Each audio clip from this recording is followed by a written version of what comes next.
Pemirsa TV yang ada di rumah, kembali dari Mangkunegaran Executive Lounge Pusdiklat UNS Surakarta dalam acara Suara Konstitusi, kerjasama antara Mahkamah Konstitusi Republik Indonesia, DPD AP Hamka Jawa Tengah, dan juga LPPM UNS. Dan kita masih berbincang seputaran persoalan-persoalan administrasi kependudukan, dan tadi ada beberapa pertanyaan dan juga konfirmasi klarifikasi yang disampaikan oleh Dispenduk Capil, dan ternyata responnya cukup banyak. Ada juga yang ingin menyampaikan unek-uneknya malam hari ini. Silahkan mungkin yang sudah memegang mic terlebih dahulu menjelaskan dari mana, kemudian apa yang ingin disampaikan, singkat saja. Oke, mulai Mbak siapa? Kenalkan dulu. Baik, perkenalkan nama saya Resti dari Fakultas Hukum Universitas 11 Maret. Ini pertanyaan saya tujukan kepada Ibu Ida dan juga mungkin yang ada di sini mengenai ada atau tidak jangka waktu pendataan ulang tentang kependudukan. Di sini yang saya tanyakan adalah tentang peristiwa kependudukan di mana ada perubahan KTP atau alamat. Ada contoh kasus konkret. Di sini ada salah seorang warga yang sudah 2 tahun dia pindah alamat tapi tidak diurus KTP-nya. Nah, sehingga kemarin waktu ada pemilu 2014 dia terdaftar di 2 DPT. Nah, kalau seperti ini solusi yang bisa dilakukan seperti apa? Karena dia mempunyai tidak segera mengurus alamat pemindahannya ini. Terima kasih. Baik, terima kasih Mbak Resti. Selanjutnya Bapak untuk menyampaikan unek-uneknya sebelum nanti diklarifikasi dari Dispenduk Capil dan Bu Ida. Terima kasih. Nama saya Rudi dari Pusdem Tanas UNS. Saya ingin bertanya satu hal tentang EKTP, Bapak. Jadi kepada Ibu Ida mungkin kalau juga mengetahui, atau kepada Bapak Dinas Kependudukan dan Catatan Sipil. Pada EKTP itu kan sebetulnya pencatatan dokumen yang sangat privasi, terutama untuk retina mata kita, tik retina mata kita. Nah, ketika tik retina mata kita kehilangan privasi individu kita. Karena ke depan dimungkinkan bahwa semua kunci password dan lain-lain itu menggunakan retina, sudah bukan lagi dengan sidik jari yang sudah terbuka secara luas. Jadi sidik jari kita sudah habis dipakai semua. Tapi kalau retina itu kalau sudah datanya diambil, kita mau pakai apa lagi? Terima kasih. Begitu aja. Terima kasih Pak Rudi dari Pusdem Tanas LPPM UNS. Sebelum ke Pak Warto, Bu Ida singkat saja mungkin bisa menjelaskan pertanyaan dari peserta yang lain. Ya, baik, terima kasih Bu Suni. Untuk yang saya langsung saja ya, 2. Ya, silakan. Untuk dari 2 penanya tadi terkait dengan pemilikan KTP, sudah semua atau belum? Hampir semua yang jadi responden kami sudah memiliki KTP. Itu yang di atas 17 tahun. Tapi yang kita juga ada beberapa terkait dengan penelitian kami itu masih di bawah 17 tahun, jadi kita tidak meminta adanya kartu tanda penduduk. Nah, permasalahannya kenapa sih ada beberapa yang tidak mempunyai KTP setelah kita beberapa kali melakukan wawancara? Itu permasalahannya ada pada masyarakat. Kesadaran masyarakat untuk mencari KTP, datang ke pelayanan, terutama di kelurahan dan kecamatan, itu terkadang ditunda besok. Nah, itu permasalahannya seperti itu. Jadi mungkin pada saat kita melakukan pendataan, dia sudah lebih dari 17 tahun belum mempunyai KTP. Nah, dari kita sudah mencoba memberikan edukasi, kita harus mencoba memberitahukan kepada masyarakat yang sudah 17 tahun, lebih dari 17 tahun, segeralah mencari nomor induk kependudukan atau terkait dengan KTP itu tadi. Iya, tapi kira-kira Pusat Studi Kependudukan ngelayanin nggak? Nolong bantuin nyari KTP? Enggak. Tidak, kita hanya memberikan edukasi saja agar masyarakat itu sadar untuk ber-KTP. Tapi nggak pantau ya, kira-kira Tidak. ini udah nyari KTP apa belum? Takut-takutnya dikirain Pak Ari nanti calo lagi ya. Makanya Bu Ida nggak berani nih. Kita hanya memberikan edukasi kalau saat ini untuk pembuatan KTP sudah lebih mudah daripada yang kemarin. Jadi masyarakat tidak fobia lagi atau takut untuk mencari KTP. Pergi ke ke kelurahan, ya nanti tahu-tahu ke kecamatan dicuekin aja, seperti itu. Tidak, kita nanti langsung sejam jadi gitu. Kalau di kecamatan dicuekin, kalau pergi ke Dispenduk Capil nggak dicuekin sama Pak Warto. Saya nanti kalau ke Dispenduk Capil jangan dicuekin ya Pak. Jangan dicuekin. Oke, silakan Pak Warto, mungkin bisa menanggapi persoalan tadi. Baik, terima kasih. Kami akan sampaikan dulu yang dari Mas Nicholas tadi, menjawab secara aktif melalui pelayanan mobil keliling ini. Kami punya 1 unit mobil keliling yang itu bisa dipakai untuk pengurusan KK, KTP, perekaman KTP elektronik, dan akte kelahiran dan kematian. Jadi sore hari jam 4 sampai jam 8 kami menjadwalkan berputar ke kelurahan itu setiap Selasa dan Kamis.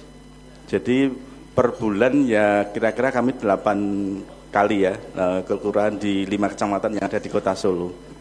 Ya ini yang untuk pemberian informasi ke masyarakat, kami bersurat kepada camat dan lurah, Pak Camat dan Pak Lurah, untuk diteruskan kepada warga masyarakatnya. Kami susun jadwal bulanan. Untuk Maret dan April ini sudah keluar, sudah beredar di masyarakat melalui Pak Camat dan Pak Lurah, berikut dengan ketentuan persyaratan layanan. Maksud kami tadi seperti sampaikan Pak Ari tadi, sehingga masyarakat biar tidak bolak-balik karena ketidaklengkapan persyaratan. Nah ini yang sudah kami lakukan. Kemudian juga bisa dibuka di webnya Dispenduk Capil. Di situ kami juga tayangkan untuk jadwal mobil keliling bulanan itu. Sehingga menurut kami memang banyak juga masukan dari masyarakat terkait memang minimnya sosialisasi dari dinas. Ya. Nah ini yang menjadi masukan kepada kami, baik itu di forum-forum diskusi kelompok terbatas maupun pada forum SKPD ini memang perlu tambahan untuk sosialisasi pada masyarakat. Tapi Pak Warto, ini mobil keliling punya 2 ya Pak ya? 1 Bu. Oh cuma 1, iya. Sebulan 8 kali? Iya. Berarti cuma 8 kelurahan ya Pak ya? Iya. Iya, soalnya di Solo kan 51 kelurahan. 51 kelurahan. Ya, aduh.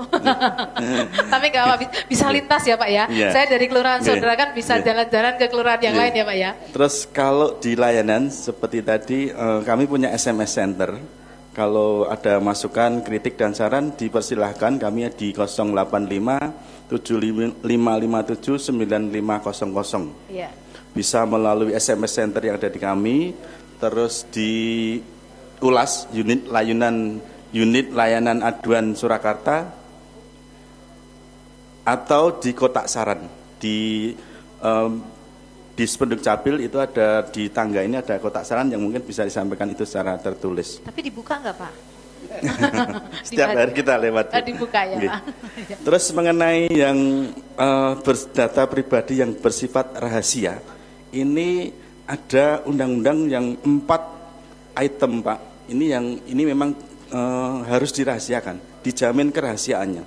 Sehingga data ini hanya menjadi kewenangan wali kota ketika data pribadi itu diminta. Artinya meskipun pemohon ini melakukan sidik jari, iris mata, tanda tangan serta aib, 4 ini menjadi hal yang bersifat rahasia. Artinya data pribadi itu dilindungi untuk kerahasiaannya. Apa ada jaminan keamanan dari pihak Dispenduk Capil, pemerintah gitu keamanannya Pak? Sistemnya di kami itu ada 1 orang yang itu sudah istilahnya administrator database. Saya kira itu berlaku nasional akan seperti itu. Setiap SKPD Dispenduk Capil itu hanya ADB ini yang pegang kunci. Saya tidak ngerti password yang bisa membuka itu berapa, saya ngerti. Hanya satu-satunya ini. Nah ini memang menjadi kunci. Kami pernah juga disampaikan oleh dari Kemendagri bahwa untuk membackup tentang kerahasiaan ini memang harus ada semacam fakta integritas. Nah ini yang jadi informasi kepada kami. Saya harapkan di situ. Iya, jadi ada disumpah juga ya Pak ya. Intinya password atau username hanya dipunyai oleh 1 administrator. Oke, berarti itu pengamanan yang luar biasa. Semoga itu nggak bocor, Pak Rudi. Kalau sudah bocor itu harus pakai apa itu pelapis cat yang supaya nggak bocor itu. Baik, saya masih ke ini nih sebelum ke Pak Narno, ada Pak Warto itu. Pak, kayaknya kan kita dengar-dengar rencana di Perda yang baru itu ada limitasi tentang pengurusan dokumen pribadi. Jadi katakanlah untuk akte itu berapa hari, itu ada ketentuannya di rancangan Perda yang baru. Dan itu saya dengar-dengar juga lebih cepat dibandingkan dengan Perda yang lama. Nah, persoalan yang saya tanya satu, Pak. Kalau kemudian sudah ditentukan, katakanlah 7 hari kerja selesai akte kelahiran. Terus kalau kira-kira nggak selesai, sanksinya apa, Pak? Nah, ini kalau penduduk kan kalau telat kena denda. Kemudian kalau pemerintah kemudian tetapkan 7 hari kerja itu nggak selesai, yang didenda siapa nih, Pak? Atau ada dendanya atau ya biarin aja lah gitu? Kalau menyangkut masalah ini sudah menjadi komitmen. Iya. Artinya hitungan waktu yang dari 14 menjadi berkurang 7 hari maksimal ini kami sudah mendasarkan pada sarana prasarana. Iya. Jadi dari sisi jumlah permohonan setiap hari, kemudian sumber daya manusia yang ada, Cukup ya, sampai Pak? dengan peralatan. Kami sangat meyakini dengan komitmen kami bersama dengan kawan-kawan yang ada di pemerintah kota ini untuk menyelesaikan permohonan ini tepat waktu. Iya. Bu Sunik sampaikan bahwa 7 hari ini menjadi batasan maksimal menurut saya. Batasan maksimal. Iya. Jadi kalau kurang dari itu, kami akan menyusun sebuah aplikasi baru bagaimana info yang kami akan mengetahui nanti proses berguliran dari pendaftaran, proses sampai output selesai ini di mana kami sedang menyusun itu. Sehingga harapan kami dengan alur SOP yang ada ini kami bisa memantau harian. Iya. Jadi bisa dipastikan juga itu maksimalnya 7 hari. Jadi bisa jadi sehari pun selesai loh, gitu ya Pak ya. Dan nggak mungkin lewat dari 7 hari ya Pak ya.